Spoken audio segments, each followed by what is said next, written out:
नमस्कार साथियों, स्वागत है आपका हमारे YouTube channel SDO study group में। साथियों, आज की क्लास में हम बात करने वाले हैं अधिगम के लिए आकलन या असेसमेंट फॉर लर्निंग में जो महत्वपूर्ण प्रश्न होने वाले हैं उनके बारे में। तो शुरू करते हैं असेसमेंट फॉर लर्निंग या अधिगम के लिए आकलन। पहला प्रश्न है, शिक्षा में आकलन की संकल्पना या अवधारणा क्या है, समझाइए। शिक्षा में आकलन वह प्रक्रिया है जिसके माध्यम से हम विद्यार्थी के ज्ञान, कौशल, समझ तथा व्यवहार में हुए जो भी परिवर्तन है, बदलाव है, उन सभी को मापते हैं। यह शिक्षण अधिगम की प्रगति को जानने, कमियों को पहचान करने और सुधार हेतु मार्गदर्शन देने का साधन है। इसके द्वारा हम विद्यार्थी की कमियों को पहचान करते हैं और उसकी समस्याओं को दूर करते हैं। साथ में उसमें जो भी कमियां हैं उन सभी में सुधार करने के लिए जो भी मार्गदर्शन है वो हमें शिक्षा में आकलन के द्वारा ही मिलते हैं। यह सतत, उद्देश्यपूर्ण और शिक्षण से जुड़ा होता है, जिससे सीखने की गुणवत्ता बढ़ती है। इसके माध्यम से हम सीखने की गुणवत्ता को बढ़ा सकते हैं। अगला प्रश्न है, मूल्यांकन के प्रकार का वर्णन कीजिए। मूल्यांकन के प्रकार कौन-कौन से हैं? पहला है निदानात्मक, दूसरा है घटनात्मक, संक्षेपात्मक, सतत मूल्यांकन। ये सभी मूल्यांकन के प्रकार है। निदानात्मक मूल्यांकन से तात्पर्य है विद्यार्थियों की प्रारंभिक स्थिति व कमियां ज्ञात करना। घटनात्मक का उद्देश्य तात्पर्य है शिक्षण के दौरान प्रगति को परखना। संक्षेपात्मक का उद्देश्य है पाठ्यक्रम के अंत में जो उपलब्धि है उन सभी को मापने का कार्य। सतत मूल्यांकन नियमित आकलन द्वारा सुधार के अवसर प्रदान करता है। तो इन सभी प्रकारों के द्वारा हम शिक्षा में जो गुणवत्ता है उन सभी को सुधार सकते हैं, शिक्षा की गुणवत्ता को सुधार सकते हैं। अगला प्रश्न है, टेस्ट, स्केल व मापन में अंतर स्पष्ट कीजिए। इन सभी में क्या क्या अंतर है? टेस्ट, स्केल और मापन शिक्षा में उपलब्धि जानने के अलग अलग साधन हैं।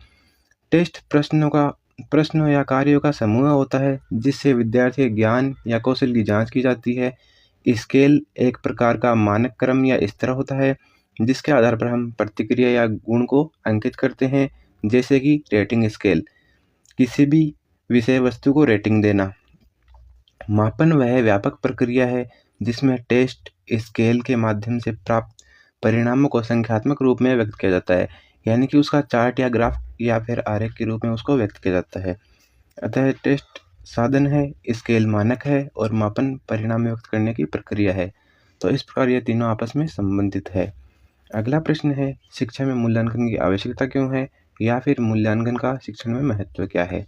इसको समझाइए। शिक्षा में मूल्यांकन की आवश्यकता इसलिए है, इससे विद्यार्थियों की सीखने की प्रगति, समझ, कौशल और व्यवहार में हुए परिवर्तन का स्पष्ट ज्ञान मिलता है। यह शिक्षक को शिक्षण विधियों की प्रभावशीलता परखने और आवश्यक सुधार करने में सहायता देता है। मूल्यांकन कमजोरियों की पहचान कर सुधार का अवसर देता है, विद्यार्थियों में प्रेरणा बढ़ाता है तथा शिक्षण अधिगम प्रक्रिया को अधिक उद्देश्यपूर्ण और व्यवस्थित और प्रभावी बनाता है। इसके द्वारा हम मूल्यांकन के द्वारा हम शिक्षण की जो प्रक्रिया है उसको प्रभावी बना सकते हैं और साथ में उसमें जो भी कमियां हैं उसको दूर कर सकते हैं और विद्यार्थियों के स्तर को हम सतत और निरंतर रूप से माप सकते हैं। अगला प्रश्न है, मूल्यांकन के उपकरण व तकनीकों के बारे में लिखिए कि मूल्यांकन के उपकरण व तकनीक कौन-कौन से हैं। मूल्यांकन के प्रमुख उपकरण व तकनीकों के में लिखित परीक्षा, मौखिक परीक्षा, प्रायोगिक परीक्षा, प्रेक्षण, प्रश्नावली, साक्षात्कार या interview, checklist, rating scale, portfolio और परियोजना कार्य, ये सभी को इनमें शामिल किया जाता है। ये इसके उपकरण हैं। अब हम बात करते हैं तकनीकों की। इनसे विद्यार्थी के ज्ञान, कौशल, रुचि और व्यवहार का आकलन किया जाता है। जो भी ऊपर ये तथ्य बताए गए हैं, इन सभी के द्वारा हम विद्यार्थी के ज्ञान, कौशल और रुचि इन सभी का आकलन करते हैं, इनको मापते हैं।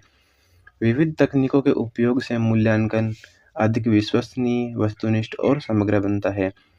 जितनी भी तकनीक हम यहाँ पर काम में लेते हैं, उन सभी से मूल्यांकन को हम विश्वसनीय बना सकते हैं, वस्तुनिष्ठ और समग्र बना सकते हैं। अगला प्रश्न है, एक अच्छे मापन उपकरण की विशेषताएं कौन-कौन सी होती है? एक अच्छे मापन उपकरण में वैधता होती है, यानी कि वह वैलिड होता है। विश्वसनीयता होती है, यानी कि हम उस पे विश्वास करते हैं। वस्तुनिष्ठता और उपयोगिता जैसी उसमें विशेषताएं पाई जाती है।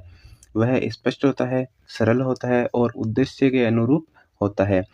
उसमें प्रश्नों का संतुलित चयन हो तथा परिणाम सुसंगत और पुनरावृत्त होने योग्य हो, यानी कि हम उसे दोबारा उसे जांचे तो वही रिजल्ट आए, वही परिणाम आए, निर्देश या डायरेक्शन स्पष्ट हो और अंकन या फिर मूल्यांकन में कोई भी पक्षपात न हो। ऐसा उपकरण समय, श्रम और संसाधनों की दृष्टि से व्यवहारिक भी होना चाहिए। तो इस प्रकार ये अच्छे मापन उपकरण की विशेषताएं हैं। अगला प्रश्न है, उपलब्धि परिणाम परीक्षण से आप क्या समझते हैं? उपलब्धि परीक्षण वह परीक्षा है जिसके माध्यम से किसी विषय में विद्यार्थियों द्वारा अर्जित ज्ञान, समझ, कौशल और उपलब्धि का मापन किया जाता है। कि हम विद्यार्थी की उपलब्धियों को मापते हैं, वह उपलब्धि परीक्षण है। यह पाठ्यक्रम और शिक्षण उद्देश्यों पर आधारित होता है। इसके द्वारा यह ज्ञात किया जाता है कि विद्यार्थियों ने कितना सीखा है और किन क्षेत्रों में सुधार की आवश्यकता है। उपलब्धि परीक्षण शिक्षण की प्रभावशीलता का संकेत भी देता है। इसके द्वारा हम विद्यार्थियों ने किस स्तर का ज्ञान प्राप्त किया है, उसमें सुधार की आवश्यकता है या नहीं है, विद्यार्थियों को और पढ़ाना चाहिए या समझाना चाहिए, क्या उनमें कमियां हैं, उन सभी को हम जांचते हैं उपलब्धि परीक्षण के द्वारा। अगला प्रश्न है, उपलब्धि परीक्षण के निर्माण के चरण बताइए। इसके चरण कौन कौन से हैं?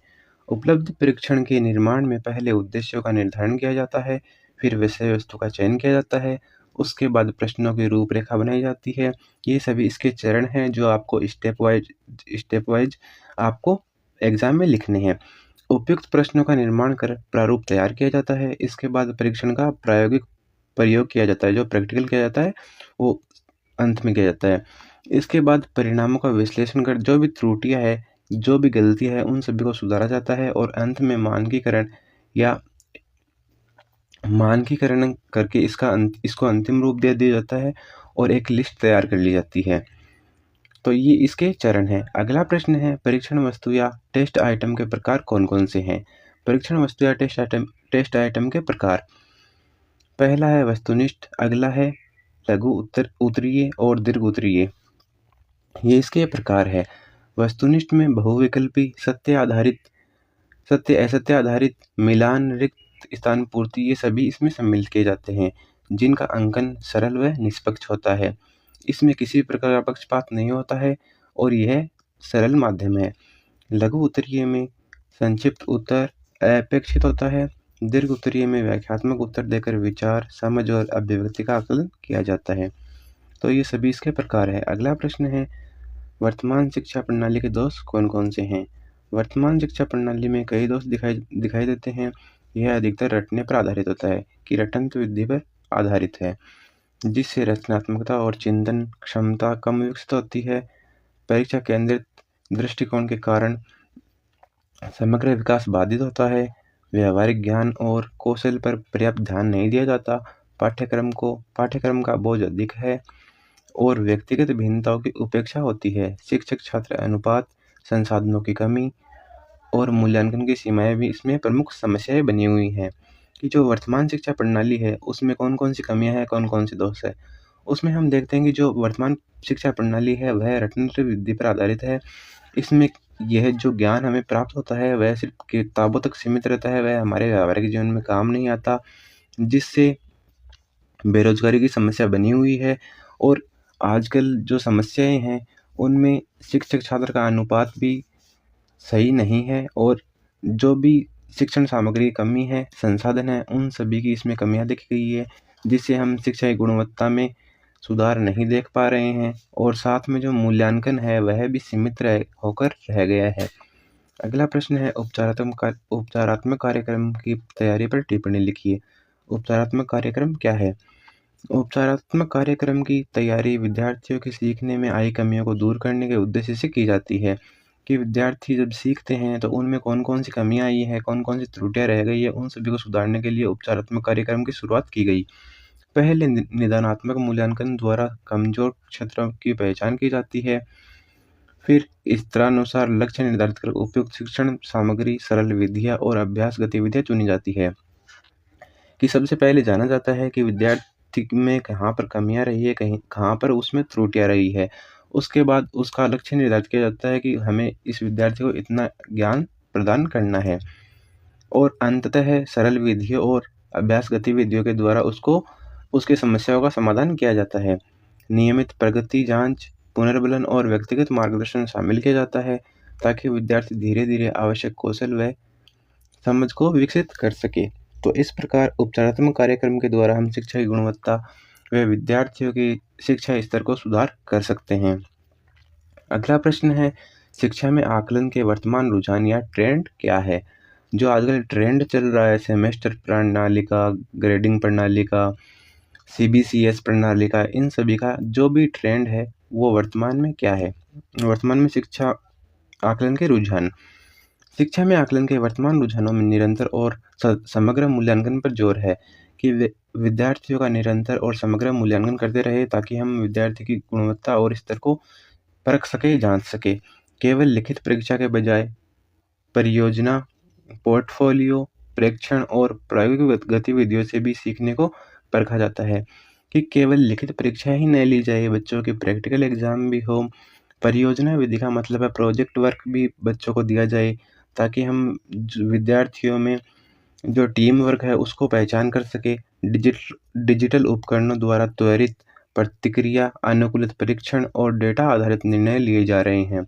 आत्म मूल्यांकन व सहयोगात्मक मूल्यांकन को भी महत्व दिया जा रहा है ताकि विद्यार्थी स्वयं का आकलन कर सके और उसमें सुधार कर सके और सहपाठियों को भी सहयोग के द्वारा उसके मूल्यांकन को सुधार सके, उनके जो भी शिक्षा का स्तर है उनको सभी को सुधार सके। अगला प्रश्न है, निरंतर व्यापक मूल्यांकन क्या है? कि निरंतर व्यापक मूल्यांकन का मतलब है कि समय समय पर मूल्यांकन क्या है? निरंतर व्यापक मूल्यांकन CCE ऐसी प्रक्रिया है जिसमें विद्यार्थियों के ज्ञान, कौशल, व्यवहार और सहपाठ्य गतिविधियों का नियमित और समग्र आकलन किया जाता है। उन सभी को समय समय पर जांचा जाता है। यह केवल वार्षिक परीक्षा पर निर्भर नहीं करता कि एनुअल एग्जाम नहीं होती, बीच बीच में समय समय पर एग्जाम करवाई जाती है, बल्कि कक्षा कार्य, परियोजना, प्रेक्षण और गतिविधियों को भी इसमें शामिल किया जाता है। इसका उद्देश्य सीखने में सुधार, तनाव में कमी और समग्र विकास सुनिश्चित करना है। ये सभी निरंतर व्यापक मूल्यांकन के उद्देश्य है और इसके द्वारा हम सीखने में सुधार कर सकते हैं, तनाव में कमी कर सकते हैं। अगला प्रश्न है, अंक प्रणाली व ग्रेडिंग प्रणाली में क्या अंतर है? इसको स्पष्ट कीजिए। अंक प्रणाली में विद्यार्थियों के प्रदर्शन को संख्यात्मक अंकों में व्यक्त किया जाता है जिससे सूक्ष्म अंतर दिखाई देता है, पर प्रतिस्पर्धा और तनाव बढ़ सकता है। संख्यात्मक अंकों का मतलब है जो उसमें 100 में से 70 नंबर दे दिए, 100 में से 80 नंबर दे दिए, वो हो गया असंख्यात्मक अंक।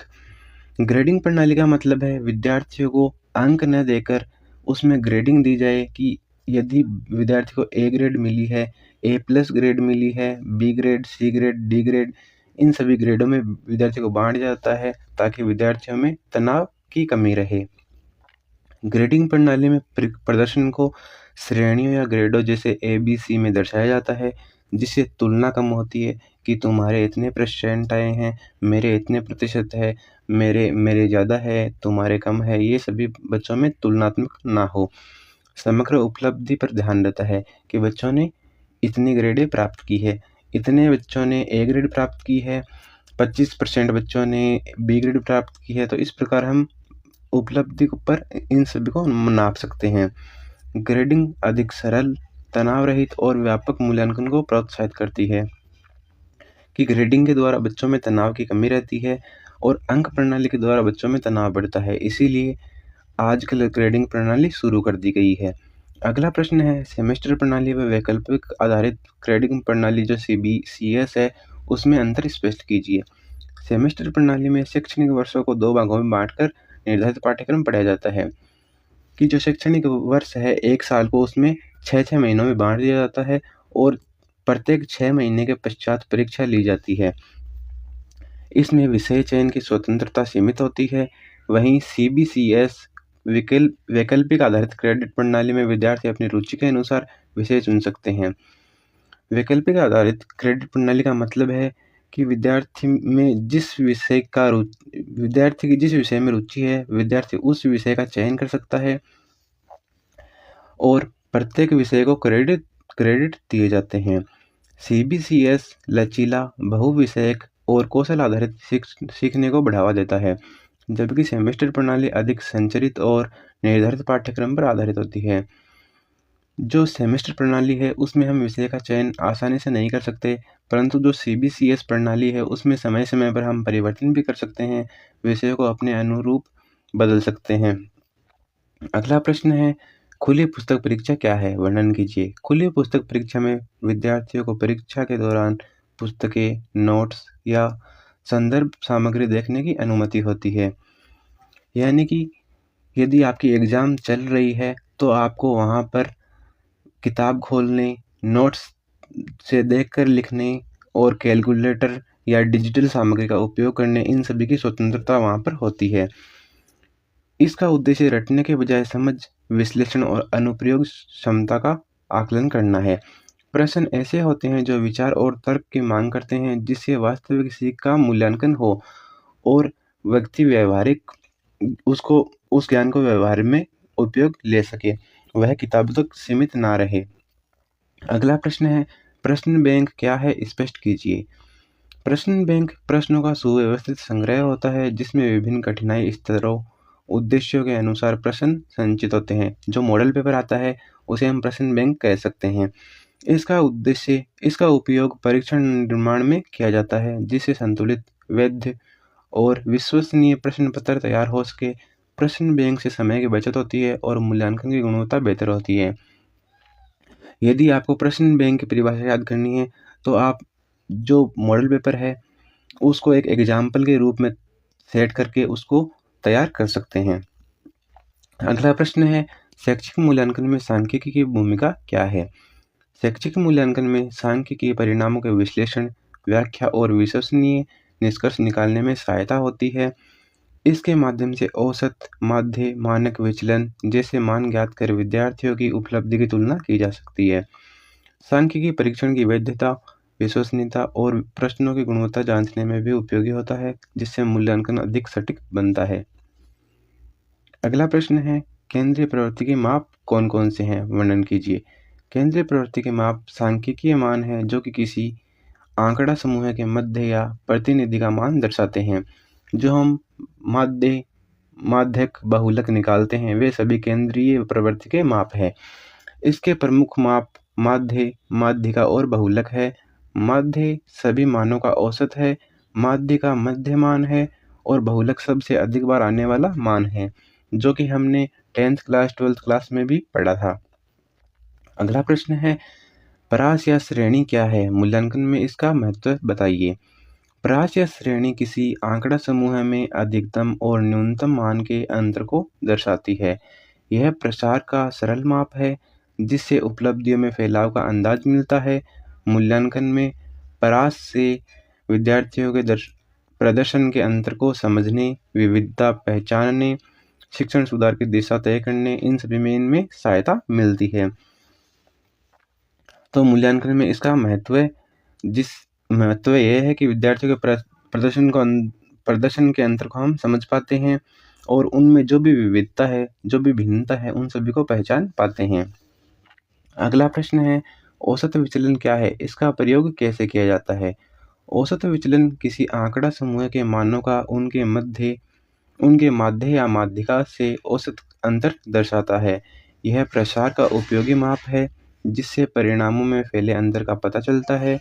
इसका प्रयोग विद्यार्थियों के अंकों की स्थिरता, विविधता और समूह के प्रदर्शन का विश्लेषण करने में किया जाता है ताकि मूल्यांकन अधिक सटीक हो, अधिक स्पष्ट हो। औसत विचलन का अर्थ है कि आंकड़ों का समूह बनाना और उन सभी का एवरेज निकालना कि अंततः यदि किसी ने 5% अंक प्राप्त किए हैं, किसी ने 10% अंक प्राप्त किए हैं, किसी ने 2% अंक प्राप्त किए हैं, तो उन सभी को जोड़कर और उन जितने भी वो काउंट करके और उसमें उसका भाग दे दिया जाता है और औसत जो भी मान है वह ज्ञात कर लिया जाता है। इसका प्रयोग हम इसलिए करते हैं ताकि हम विद्यार्थियों के स्तर का पता कर सके। अगला प्रश्न है, मानक विचलन क्या है, इसका महत्व क्या है। मानक विचलन प्रसार का एक प्रमुख सांख्यिकीय माप है जो बताता है कि आंकड़े अपने माध्य से कितने फैलाव में हैं। यदि मानक विचलन कम हो तो मान माध्य के निकट होते हैं, अधिक होने पर फैलाव ज़्यादा होता है। मूल्यांकन में इसका महत्व यह है कि इससे विद्यार्थियों के अंक की समानता, विविधता और समूह की स्थिरता का सही आकलन किया जाता है।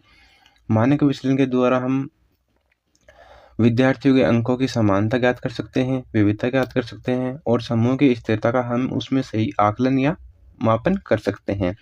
तो इस प्रकार आज हमने बात की शिक्षा में आकलन के लिए जो महत्वपूर्ण होने वाले प्रश्न हैं, उन सभी के बारे में। धन्यवाद।